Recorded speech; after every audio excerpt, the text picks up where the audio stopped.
Vamos abrir as nossas Bíblias lá no livro de Marcos, capítulo 14. Marcos, capítulo 14, segundo Evangelho do Novo Testamento.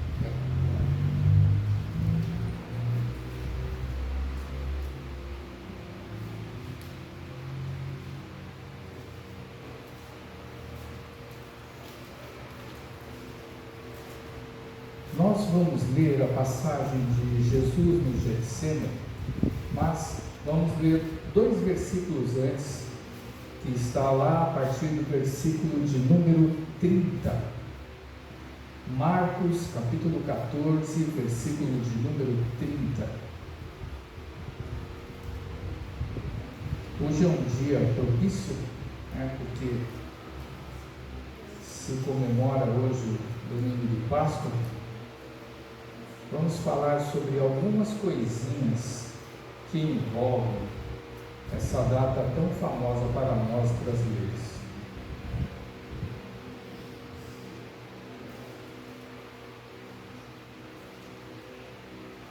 Feche seus olhos, vamos orar mais uma vez. Senhor, obrigado por todas as coisas. Graças te damos, ó Deus, por estarmos em tua casa aqui, presente, Senhor, para te cultuar, adorar, te louvar, exaltar o teu santo e maravilhoso nome, ó Pai. Estamos aqui também, ó Pai, para te agradecer por tudo aquilo que o Senhor tem feito em nossas vidas, ó Pai. E nesse momento pedimos ao teu Santo Espírito, fala conosco, trata em nossos corações, revela a tua palavra, nos ensina, nos exorta, nos anima, nos edifica, ó Pai.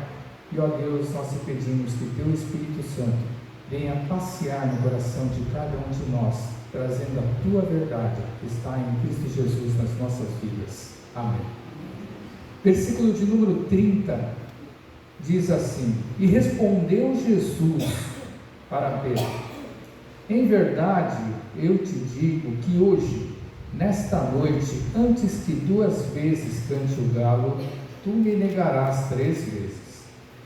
Mas ele insistia com mais veemência: ainda que me seja necessário morrer contigo, de nenhum modo te negarei. Assim disseram todos. Então foram a um lugar chamado Getsemane.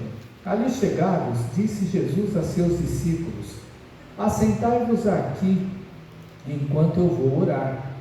E levando consigo a Pedro, Tiago e João, começou a sentir-se tomado de pavor e de angústia. E lhes disse: A minha alma está profundamente triste até a morte. Ficai aqui e vigiai. E adiantando-se um pouco, prostrou-se em terra e orava para que, se possível, lhe fosse poupada aquela hora. E dizia: Abba, Pai, tudo te é possível. Passa de mim esse cálice, contudo não seja o que eu quero, e sim o que tu queres. Voltando, achou-os dormindo e disse a Pedro: Simão, tu dormes? Não pudesse vigiar nem uma hora? Vigiai e orai, para que não entreis em tentação. O espírito, na verdade, está pronto, mas a carne é fraca. Retirando-se de novo, orou repetindo as mesmas palavras. Voltando, achou-os outra vez dormindo, porque os seus olhos estavam pesados e não sabiam que lhe responder. E veio pela 3ª vez e disse-lhes: Ainda dormis e repousais. Basta, chegou a hora, o Filho do Homem está sendo entregue nas mãos dos pecadores. Levantai-vos, vamos, eis que o traidor se aproxima. Amém? Essa passagem de Jesus no Getsemane, ela também está registrada lá no livro de Mateus, capítulo 26, e no livro de Lucas, capítulo 22. Páscoa, no original, no hebraico, Pesach, significa passar por cima. Hoje, no mundo católico que nós conhecemos, no mundo cristão, mais especificamente nós protestantes, o mundo secular, se comemora a Páscoa. Só não os judeus, que instituíram essa celebração de Páscoa. É certo que existem conotações, percepções diferentes, mas nesse tempo em que a gente vive, parece que tudo se mistura. A Páscoa católica, a Páscoa cristã, protestante, no caso nós, né? E a Páscoa do coelhinho.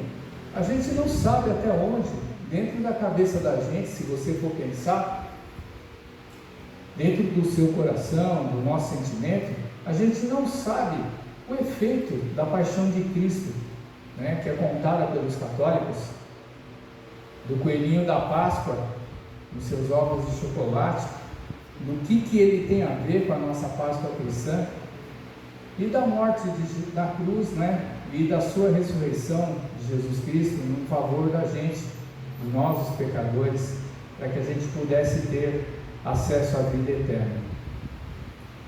Talvez para nós a gente devesse chamar o dia de hoje um outro nome, não Páscoa cristã, mas deveríamos chamar de o dia da ressurreição de Cristo Jesus. Seria um nome mais ideal para a gente chegar e a gente estar celebrando esse dia. Mas enfim, né? Quando chega nessa época, praticamente eu acredito que, se não todos, mas a grande parte do mundo ocidental sabe exatamente o significado desse dia. O significado da morte, do sofrimento que Cristo ele teve na cruz, crente, católico, cristão ou não, praticamente todo mundo ocidental ele sabe esses últimos passos que Jesus Cristo ele passou até o momento em que ele foi crucificado, o momento em que ele morreu, e ao terceiro dia ele ressuscitou. Eu não quero chegar e entrar em detalhes acerca do fato daquilo que se comemora ou não comemora. A grande maioria, né, das igrejas evangélicas cristãs, elas desse dia celebram a ressurreição de Cristo. Isso está completamente de acordo com aquilo que nós acreditamos. Jesus, mais ou menos, ele chegou e ele sofreu esse caminho da cruz, foi mais ou menos por essa época, mês de abril, mais ou menos, em que nós estamos adentrando, em que se comemora. Mas hoje eu quero chegar e falar sobre alguns momentos que antecederam a sua morte. Uma coisa que às vezes passa despercebido nas nossas vidas. Então Jesus ele chega e ele comemora, celebra a ceia, dizendo que ele nunca mais iria estar comendo do pão e do vinho. Na ceia de Páscoa, né, em que eles estavam celebrando a Páscoa judaica. E Jesus ele utiliza aquela ceia da Páscoa para chegar e instituir uma nova ceia, um novo momento. Antes de ele chegar e morrer, provavelmente seus discípulos não entenderam absolutamente nada daquilo que Jesus ele estava indicando naquele momento, do pão que simbolizava o corpo, o vinho que simbolizava o sangue dele, onde ele chega e afirma que era a nova aliança que ele estava instituindo juntamente com seus discípulos. O momento em que, um pouco antes, Judas ele sai para chegar e trair a Jesus, para avisar que existiria um momento em sequência em que ele entregaria Jesus nas mãos dos soldados romanos. E desse momento da ceia, aonde Jesus ele chega e vai para o Getsemane, aconteceram algumas coisas, inclusive esse pedacinho de texto em que nós lemos, aonde Pedro ele é avisado que ele iria negar a Jesus por 3 vezes. E também isso a gente conhece muito bem essa história, que Pedro ele foi massacrado, digamos assim, por ter negado Jesus, E eu quero falar exatamente a partir desse momento, até um pouco antes, ou até o momento em que ele chega lá no Getsemane para ele fazer essa oração a qual nós chegamos e nós fizemos essa leitura. Aconteceram algumas coisas muito interessantes que nós às vezes nos desapercebemos, porque quando a gente lê Mateus, Marcos, Lucas, João, a gente não faz um pouco de ideia, porque a gente pensa que é tudo uma sequência só. Esses textos eles são muito parecidos em Mateus e Marcos, são praticamente idênticos, e Lucas tem alguma diferenciação, alguma coisinha diferente que Lucas ele chega e coloca. Depois, se vocês quiserem chegar e fazer uma comparação nas suas casas, e João ele não dá muita ênfase acerca desse acontecimento, mas ele vai falar sobre o Getsemane, ele vai falar sobre a prisão, ele vai falar de algumas coisas a mais que vão preencher e vão nos indicar algumas coisas importantes que Jesus ele tratou com os seus discípulos, tratou com os seus seguidores, e que nós somos hoje os seus discípulos e seguidores. Mas é importante a gente chegar e prestar atenção nessas coisas que Jesus ele fez, porque são coisas que fazem muito importante dentro da nossa caminhada. E essas coisas que aconteceram, João ele vai relatar lá no livro dele, nos capítulos 14, 15, 16 e 17. O que são esses 4 capítulos? São os capítulos em que Jesus dá instruções acerca do Espírito Santo, o Consolador, acerca da oração sacerdotal que Jesus ele vai fazer antes dele ir.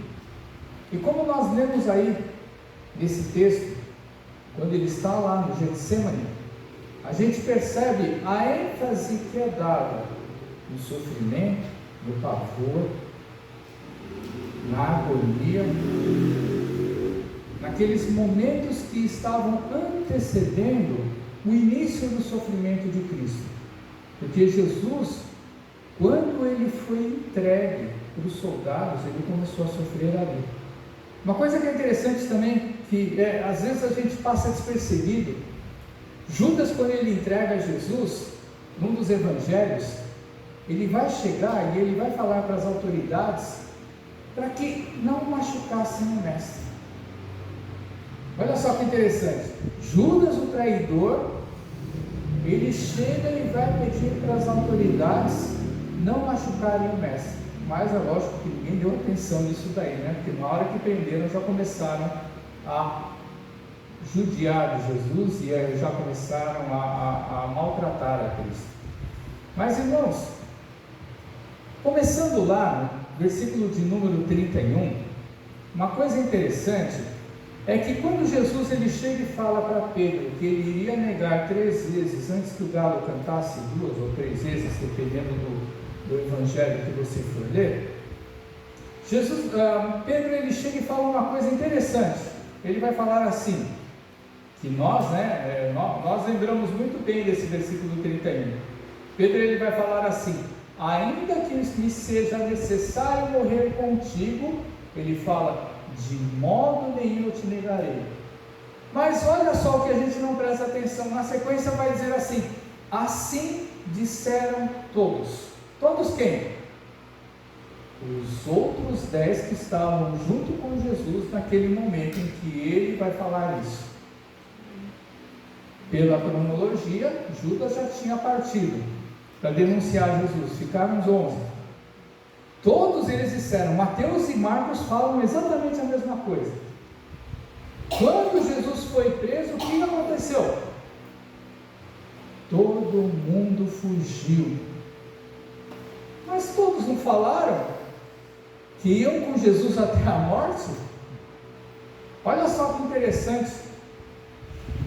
Só que aí a gente chega e a gente sempre empota, né? Pedro como o único culpado. Mas irmãos, quando você chega e você vai ler a história, ou você conhece a história, não teve um que ficou do lado de Jesus. Ou seja, na hora que Jesus foi preso, ou quando foi a coisa séria, porque até então todo mundo falava, viram Jesus curar, viram Jesus ressuscitar morto, viram Jesus libertar, viram Jesus fazer milagres extraordinários em pessoas paralíticas, cegas, com lepra, doenças incuráveis, pessoas que tinham deformidades, pessoas que estavam tomadas por demônios, mortos que ressuscitaram, e não foi simplesmente Lázaro, mas teve mais gente. Aí os discípulos pensaram, porque é fácil, tá, gente? Se a gente estivesse no lugar deles, a gente ia falar a mesma coisa. É fácil chegar e falar, sabendo do poder que Cristo ele tinha nas suas mãos, sabendo da autoridade que ele tinha concedida, constituída por Deus, o Pai, todo mundo falava, qualquer um de nós falaria, se preciso for, morro contigo, mestre. É lógico, vendo Jesus operar, mas na hora, é lógico que não existiam algemas naquele tempo, mas na hora, se fosse nos dias de hoje, na hora que botaram as algemas em Cristo Jesus, na hora que prenderam, amarraram, na hora que cataram ele pelos braços, todos os guardas armados, aí o pessoal viu que era sério e foi o quê?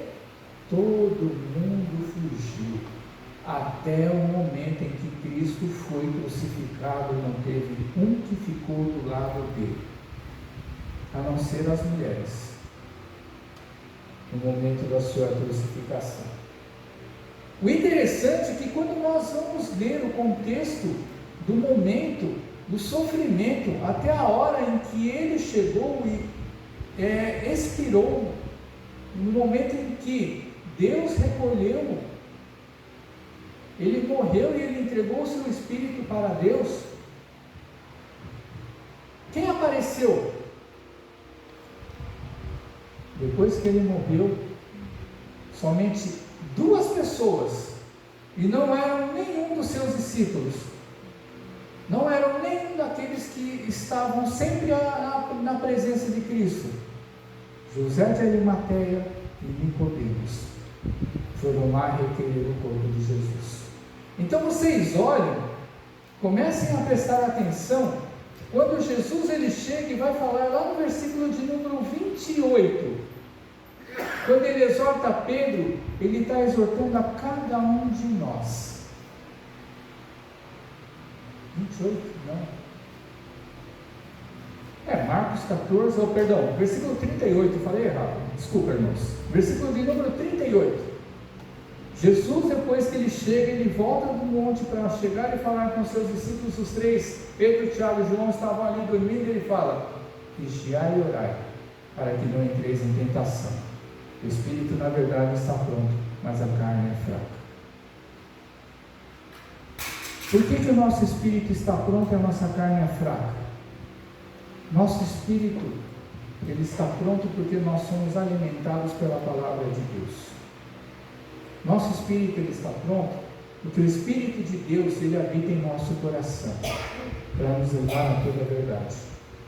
E se nós deixarmos o Espírito Santo trabalhar na nossa vida, se nós sempre ouvirmos a sua voz, ou fizermos sempre aquilo que é certo, ele sempre vai chegar e vai estar nos indicando o caminho correto, e sempre vai nos indicar. Muitas vezes é nós que não queremos enxergar, mas Jesus ele fala assim que a carne é fraca, ou seja, nós somos tentados e muitas vezes não nos apercebemos. E quando falamos em tentação, nós só pensamos nas coisas ruins da vida, naquelas que sabemos que é pecado, que nos tiram da presença de Deus, mas nós nos esquecemos de outras coisas que são tentação. Qual foi a tentação que os 3 sofreram no Getsemane? Eles dormiram. Lucas ele vai falar uma coisa interessante. Ele vai chegar, só que Lucas ele coleta informações, né?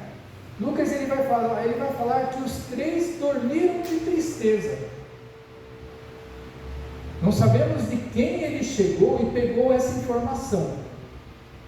Mas vocês imaginam o seguinte: de tudo aquilo que aconteceu, de tudo aquilo que Jesus ele tratou com eles, quando Jesus chama esses 3, ele chamou os 3 que mais o acompanharam na sua andança de milagres, de transformações, de curas e de libertação. Os três, eles chegaram e viram coisas maravilhosas, como por exemplo, na transfiguração, onde eles veem Moisés e Elias conversando com Cristo. Então eles tinham uma proximidade muito maior com Cristo do que os outros discípulos. Eles tinham muito mais comunhão com Cristo do que os outros, não que os outros não tivessem.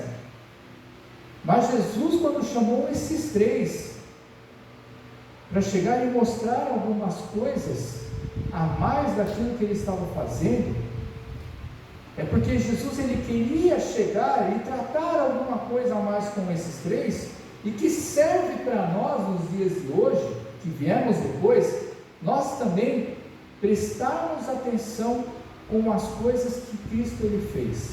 Por exemplo, quando a gente chega, a gente vai ver o que foi que Cristo ele chegou e ele falou lá nos livros, lá nos capítulos 14, 15 e 16 em João. A gente vai ver o seguinte: tentem lembrar, quando Jesus ele estava lá no monte, ele foi, orou a Deus, pediu para o Senhor, para o Pai ele chegar e afastar dele o cálice, e quando ele chega, ele fala para Deus, ele fala, Abba, Pai. Quando tem essa palavra Abba, é quando você chega e trata ao Senhor de uma maneira muito mais íntima, muito mais carinhosa, muito mais próxima. Então Jesus ele estava num momento de muita intimidade com Deus, mesmo Deus ele não falando nada com ele, e aí ele mostra seu pavor, a sua agonia. E você pensa o seguinte, pensa comigo, Jesus sendo Deus em forma humana, ele fazendo essa oração, ele sabendo que ele ia morrer, por que será que ele foi tomado de pavor, de agonia e de dor nesse momento? Porque Lucas ele vai registrar que Jesus, quando ele chegou e nesses momentos de agonia, em que ele estava fazendo essas orações por 3 vezes e repetindo as mesmas orações, ele estava em profunda agonia. Por que será que ele estava em profundo sofrimento, sabendo que ele é Deus, sabendo que ele é divino? Vocês imaginam o seguinte: não é a questão da proximidade da morte, mas em cumprir uma coisa diante da presença do Pai, e sofrer por uma coisa que ele não tinha culpa alguma. Como nós sabemos, ele era totalmente perfeito, totalmente são, ele era totalmente acima de qualquer suspeita, e ele foi entregue, ou ele mesmo se entregou para ser morto, sem ter cometido nenhum pecado, e ele teve o pior tipo de morte que existia naquela época lá. Ou seja, ele estava sofrendo por nós, ele estava sofrendo por causa dos nossos pecados. Na Páscoa, quando se vai chegar e fazer a oferta de sacrifício, aquele que tem pecado, ele vai, chega e entrega para o sacerdote o quê? Um animal completamente perfeito, como oferta pelo seu pecado, diante da presença de Deus para ser sacrificado. E Jesus, como ele era totalmente santo, totalmente perfeito, totalmente íntegro e justo, ele se ofereceu pelas nossas vidas. Ou seja, nessa profunda agonia que ele estava passando por causa dos nossos pecados, ao qual nós não reconhecemos na grande maioria das vezes a dor que Cristo sofreu pelas nossas vidas. Mas olha só que interessante, ele sabendo que ele ia passar por tudo isso, porque Deus já o tinha avisado sobre todas essas coisas, ele faz coisas muito interessantes, porque nós lembramos de uma maneira mecânica: eu vou para o Pai e eu deixo com vocês um outro Consolador, o Espírito da verdade, o Espírito que vai chegar e estar presente com vocês para me substituir, para que vocês nunca fiquem desamparados. Agora vocês pensem o seguinte: Jesus, mesmo sabendo que ele ia se desligar de nós, como homem, ele estava preparando os seus discípulos, nos momentos em que ele faz essas declarações lá no livro de João. Ele vai chamar os discípulos de amigos. Ele vai dizer que não tem coisa maior do que chegar e dar a vida pelos seus amigos. Ele vai chegar e vai falar que os seus amigos, os seus discípulos, eles tinham que se amar uns aos outros, da mesma maneira que ele o amou a cada um deles. E nós, nas nossas vidas, nós fazemos diferenciação de amigos e amigos. Nós fazemos classificação daqueles que merecem a nossa amizade ou não. E Jesus, ele chega e fala que da mesma maneira, sabendo dos pecados e das falhas e das deficiências de Pedro, Tiago, João, Judas, André, Felipe, Bartolomeu, Natanael, todos os seus discípulos, Jesus os amou igualmente a um por um. Porque quando ele chegou e ele começou a fazer as declarações, ele já sabendo, porque imagina o seguinte: quando você começa a fazer a leitura, você chega e vai falar, bom, então vamos lá, pela cronologia, vamos entrar lá no livro de João, capítulos 14, 15, 16 e 17. Irmãos, quando Jesus ele chega e ele fala, vamos aqui, daquele momento em que ele estava sendo, fala, vamos daqui, Pedro, Tiago e João comigo, para o monte. Ele vai caminhar com todo mundo, mas na hora que ele vai para o Getsemane, para o monte não, para o Getsemane, ele chega e chama somente esses três. Mas nesse meio tempo, foi um espaço curto de tempo, em que Jesus ele dá muita instrução. E o interessante é que essas muitas instruções de Jesus, ele está fazendo uma declaração de amor para cada um daqueles homens. E quando ele chega e chama para o Getsemane aqueles três, talvez os três mais especiais, se bem que nós não conseguimos encontrar quase nada de Tiago, porque ele foi o que menos durou, porque que Herodes ele chega e ele manda matar Tiago, mas Pedro e João foram praticamente aqueles homens que participaram de toda a caminhada do início da igreja cristã. E aí a gente pensa o seguinte: o mestre, o Senhor, ele falou tanta coisa para a gente, naquele momento, como é que um simples sono, ele vai pesar tanto da cabeça da gente, e vai nos fazer dormir, no momento em que antecede o quê? Que Cristo ele estava falando que ele estava para ser preso, ele estava falando que ele estava para ser entregue às autoridades. Ele naquela ceia, ele chega e fala, não vou beber mais e comer com vocês, eu não vou mais cear com vocês, até em que eu chegue, venha e volte com o reino em glória. Então vocês pensam o seguinte: quando está tudo no bem bom, a gente não se apercebe das coisas. O que significa do bem bom? Irmãos, aqueles momentos, aqueles anos, aqueles dias em que aqueles homens passaram com Cristo, andando para tudo quanto é lado, não tinha coisa ruim que pudesse prevalecer sobre Cristo naqueles momentos. Então eu falo que estava tudo no bem bom, e quando está tudo no bem bom, a gente não se apercebe de coisas que Deus ele trata nas nossas vidas para nos exortar e nos avisar de que dias maus virão. Porque Jesus ele fala isso. Jesus ele vai chegar e vai falar lá em João: eu sou o caminho, a verdade e a vida. ninguém vem ao Pai se não for por mim. Ele vai falar lá nesses capítulos, ele vai chegar e ele vai terminar falando: no mundo vocês vão passar por aflições, mas tenham de bom ânimo, eu venci o mundo. Ou seja, tudo aquilo que Jesus tratou naquele momento, ele entrou por um lado e saiu pelo outro. Mas graças a Deus, que quando ele entra por um lado do ouvido e sai pelo outro lado do outro ouvido, ele passou pelo coração. Porque quando Cristo ele fala, quando Deus ele fala para a vida da gente, mesmo que a gente não dê atenção na hora, a palavra ela vai passar no nosso coração.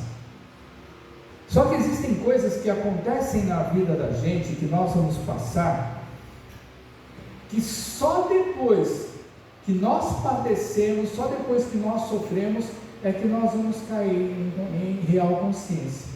Olhem lá, eu vou citar algumas coisas que Jesus ele chegou e falou lá no livro de João, nos capítulos 14, 15 e 16. Prestem atenção das coisas que Jesus ele falou logo depois da ceia em que ele estava reunido com seus discípulos. 14:6, ele vai falar aquilo que eu acabei de dizer: eu sou o caminho, a verdade e a vida, e ninguém vem ao Pai senão por mim. Tudo isso foram momentos antes dele chegar e ir lá no Getsemane fazer a oração. Versículo 13, ele fala assim: tudo quanto pedirdes em meu nome, isso farei a fim de que o Pai seja glorificado no Filho. Olha só as coisas que Cristo ele ficou falando para os seus discípulos nos momentos que antecederam a sua agonia. Versículo 16 do 14, ele vai falar assim: eu rogarei ao Pai e ele vos dará outro Consolador, a fim de que esteja para sempre convosco. Cristo ele estava em pessoa física naquele momento. Quando ele vai para o céu, eles iam ter quem? Então, quando ele estava ali em vida, ele já estava avisando, querendo dizer, e eles não estavam entendendo. Mas depois que eu morrer e ressuscitar e eu for para a minha morada lá no céu, ele vai chegar e vai rogar, vai pedir a Deus que mande um outro Consolador. Por quê? Primeira coisa de todas, Cristo amava cada um daqueles homens que estavam juntamente com ele todo aquele tempo. Não foram somente escolhidos para chegar e levar e aprender e passar todo o conhecimento que Jesus estava dando para aqueles homens, mas todos aqueles homens eles foram amados por Cristo. Essa era uma das coisas mais importantes que existiu e que Jesus ele deixou para cada um de nós. Versículo 18 ele vai dizer assim: não vos deixarei órfãos, voltarei para vós outros. Duas certezas. Depois que ele morreu e ressuscitou, ele cumpriu essa palavra. Segunda certeza, a segunda vinda é certo, ele vai voltar, porque ele nunca deixou a gente sozinho na vida. E quando ele voltar, ele vai nos levar para a presença do Pai. Ou seja, nós não somos órfãos coisíssima alguma.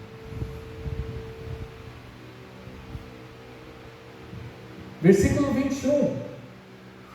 Aquele que tem os meus mandamentos e guarda, esse é aquele que me ama. E aquele que me ama será amado por meu Pai.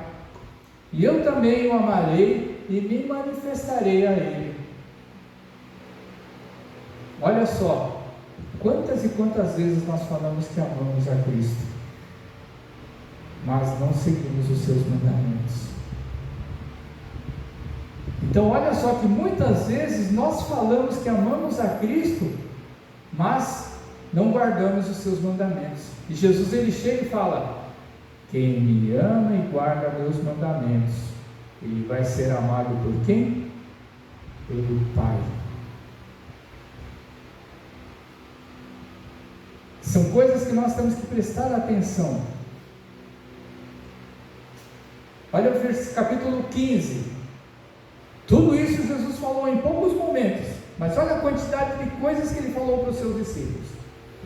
Versículo 7: se permanecerdes em mim e as minhas palavras permanecerem em vós, pedireis o que quiserdes e vos será feito.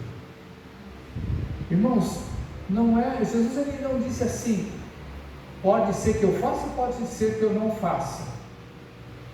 Ou seja, Jesus ele está falando que se a gente permanecer nele, aquilo que a gente pedir, ele vai fazer, para que o nome do Senhor ele tenha sido glorificado.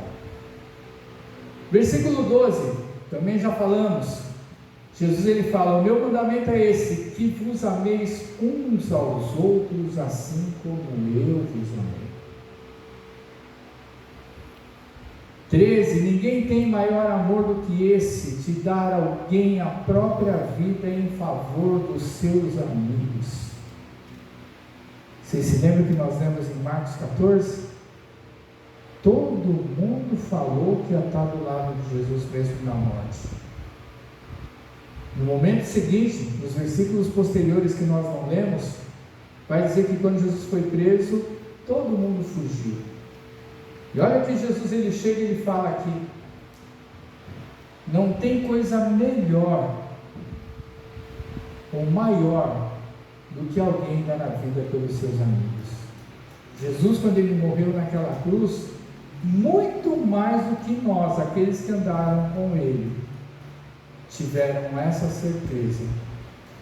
Mas não naquele momento que ele morreu, naquele momento que ele foi preso, só depois que eles tiveram a consciência disso daí, que ele morreu também porque ele era amigo daqueles homens, ele os amava como um amigo, não somente como mestre, como Senhor.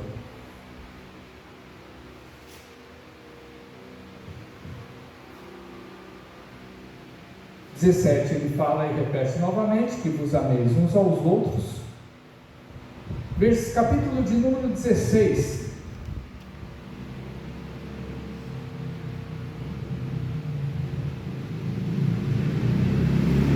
Esse nós já conhecemos muito bem, né? Versículo 7. Eu digo a verdade, convém que eu vá, porque se eu não for, o Consolador não virá para vós outros.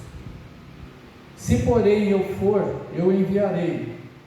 E quando ele vier, convencerá o mundo do pecado, da justiça, do juízo. Do pecado porque não crê em mim, da justiça porque vou para o Pai e não me vereis mais, do juízo porque o príncipe desse mundo já está julgado. Versículo 23. Naquele dia me perguntareis: em verdade vos digo, se pedirdes alguma coisa ao Pai, Ele vou considerar em meu nome.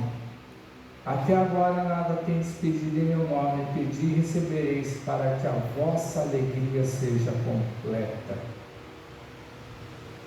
Versículo 33. Essas coisas vos tenho dito para que tenhais paz em mim. No mundo passais por aflições, mas tende bom ânimo, eu venci o mundo.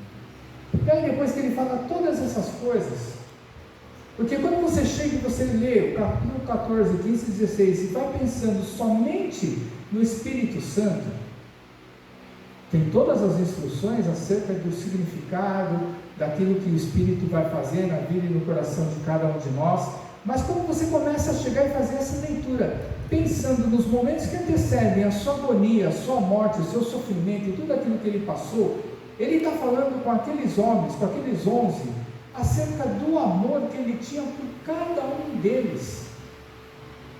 Ou seja, a grande e maior, uma das maiores mensagens que o Evangelho que a gente chega e prega de Cristo, que a gente vai e prega para as pessoas, é mostrar o amor que Jesus ele tem pelas nossas vidas.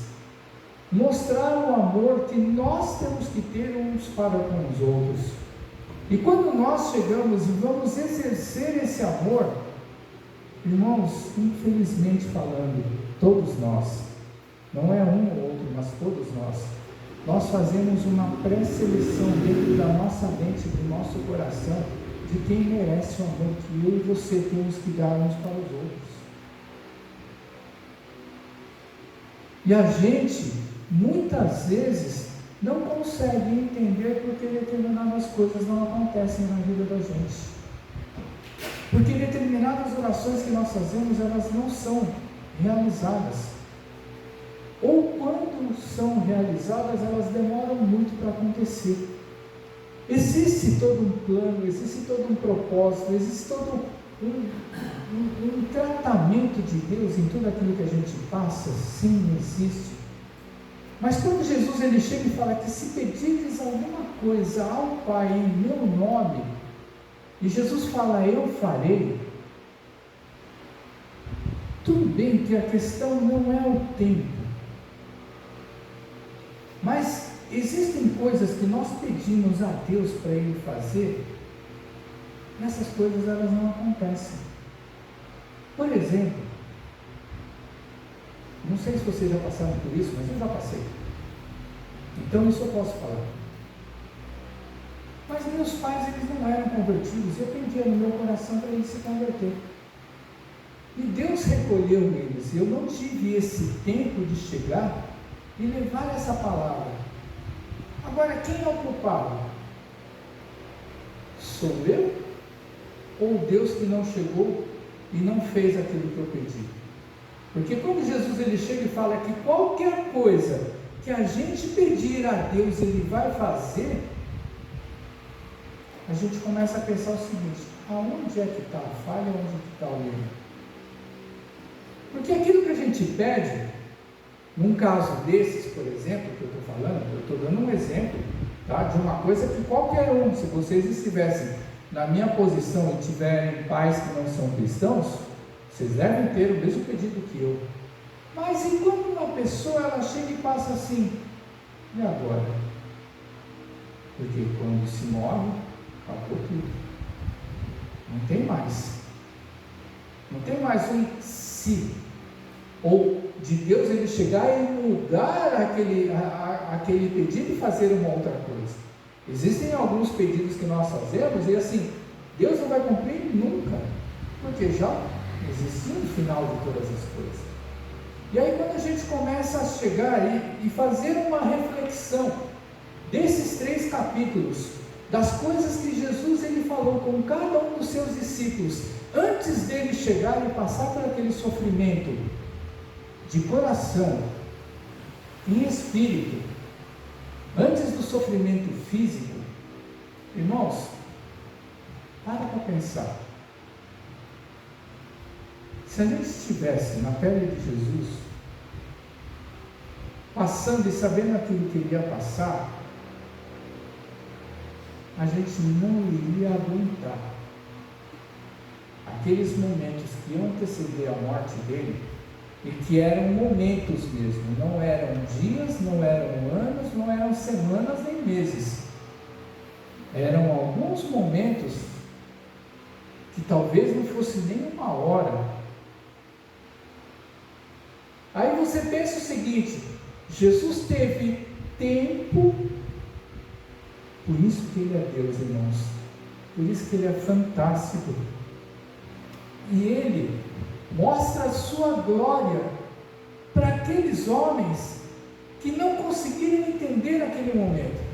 A gente também, se estivesse lá, a gente não iria conseguir entender, a gente só entende porque a gente tem a Bíblia aqui, a gente tem as Escrituras. Mas vocês pensam o seguinte, Jesus, em todo aquele momento que antecedia, porque a gente chega e fala assim, não, mas ele era Deus, mas ele era totalmente humano, irmãos. Você acha que ele chegou e ele só estava em agonia naquele momento que ele foi orar? Sendo humano, como nós somos, a gente vai pensar o seguinte, não. Você sabendo que vai acontecer uma coisa com você, você vai sofrer daqui até aquele momento que vai acontecer. É um momento de uma dor incurável, é um momento de uma perda de alguém muito querido, é um momento em que você sabe, por exemplo, que você está trabalhando e amanhã você vai ser mandado embora. ninguém fica calmo, ninguém fica tranquilo, todo mundo fica agitado dentro do seu coração. Só que Jesus, ele tinha uma coisa muito maior. Sim, ele era Deus, ele é Deus, mas ele estava trabalhando no coração de cada um daqueles homens para o momento certo, e esse momento é o momento que tem que acontecer na vida de cada um de nós, seja agora, depois, no final da nossa vida, da nossa carreira. É o momento que tem que acontecer dentro do coração de cada um de nós. O que? A gente entender na vida da gente o significado do amor de Deus que habita em nosso coração. Cada um desses homens escolhidos, no momento certo, eles começaram a fazer tudo aquilo que eles não entendiam naquele momento. Mesmo no momento posterior, quando Jesus morreu, ressuscitou e foi para o céu, eles ainda continuaram não entendendo. Mas aí é o que é o segredo da coisa. Jesus, ele fala assim: vigiai e orai. O espírito está fraco, está pronto, mas a tua carne é fraca. Dia após dia, o apóstolo Paulo, ele chega e fala, e ele vai usar as palavras de Isaías que Deus usou. A gente tem que chegar e matar o nosso corpo dia após dia. Dia após dia nós temos que matar a nossa vontade.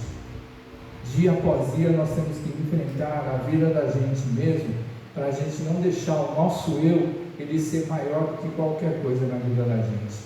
Dia após dia a gente tem que fazer uma força sobre-humana para a gente não deixar que o nosso ego ele domine a nossa vida.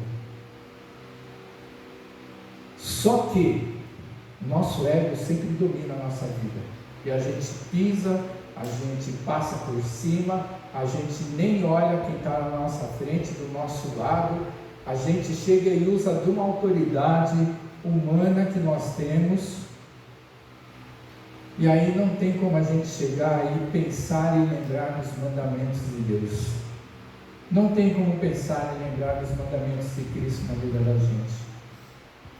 Só que aqueles 11, no momento certo, quando eles deixaram o Espírito de Deus trabalhar, quando a oração e a vigilância e o cuidado com as coisas de Deus da vida deles, teve o momento certo para cada um deles, seja 1 ano, 2 anos, 10, 15, não importa quantos anos foram, mas teve um momento na vida de cada um em que eles foram levantados para fazer exatamente aquilo que Deus queria na vida deles.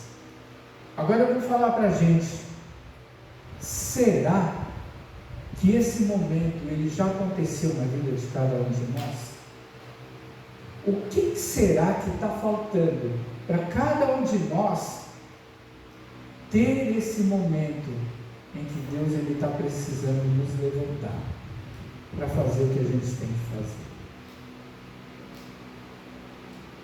Jesus ele sofreu e passou por tudo que ele tinha que passar, mas para aqueles homens, quando ele falou, vocês são meus amigos,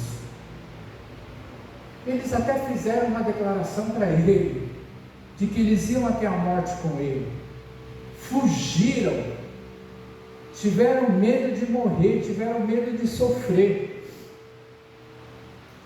mas teve um momento na vida de cada um deles, que eles foram levantados, como aqueles homens, que saíram para pregar o Evangelho, e nunca mais olharam para o eu da vida deles, mas olharam somente para mim. Tem um momento na vida da gente que a gente precisa fazer isso, irmãos. E ninguém precisa abandonar nada. Ninguém precisa abandonar a família, ninguém precisa abandonar trabalho, ninguém precisa abandonar amigos, ninguém precisa abandonar nada. O que a gente tem que abandonar é o nosso eu. O que a gente tem que deixar de lado a nossa vontade, para deixar a vontade de Deus reinar na vida da gente e nos direcionar em todas as coisas. Nós não vamos ser igual àqueles homens.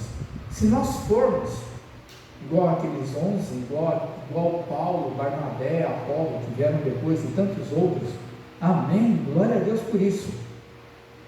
Mas provavelmente nós não vamos ser nenhum daqueles homens, mas nós vamos ser chefes de família, nós vamos ser pais, nós vamos ser bons trabalhadores, nós vamos ser amigos desses, amigos daquele, aonde temos que ter uma consciência na nossa vida.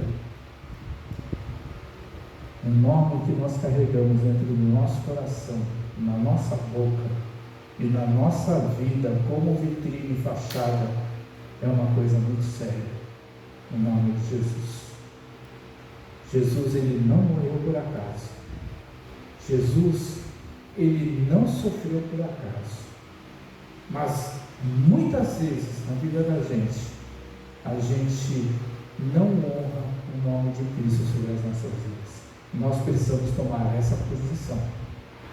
Que o nome de Cristo que nós falamos, que nós levamos, que nós levantamos essa bandeira, ele tem que ser o nome daquele homem que chegou e antes dele sofrer tudo aquilo, ou seja, ele já estava sofrendo, mas em momento nenhum ele deixou de amar e de chegar e entregar para cada um deles as forças, a consciência, a direção, a sabedoria e o poder de Deus.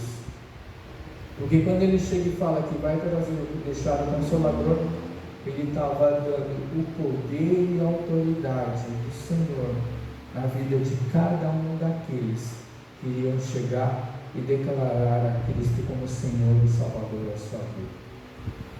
Então, muitas vezes, a gente chega e assim, só está olhando nesse tempo, nesse dia, porque é muito bonito quando se fala da ressurreição de Cristo. Muito bonito, e a gente fica completamente emocionado quando nós assistimos qualquer tipo de encenação da paixão, do momento da sua morte e a sua glória e exaltação no momento da sua ressurreição. Mas temos que viver a palavra de Deus na vida da gente. Cristo veio nos trazer essa palavra, veio nos trazer esse ensinamento, veio nos mostrar o amor de Deus na vida daqueles homens, o amor que ele tinha por cada um deles, como homem, como Senhor, como mestre. Não era um amor só de uma coisa, mas era um amor por completo, que nós temos que exercer na nossa vida e na vida dos outros, em nome de Jesus.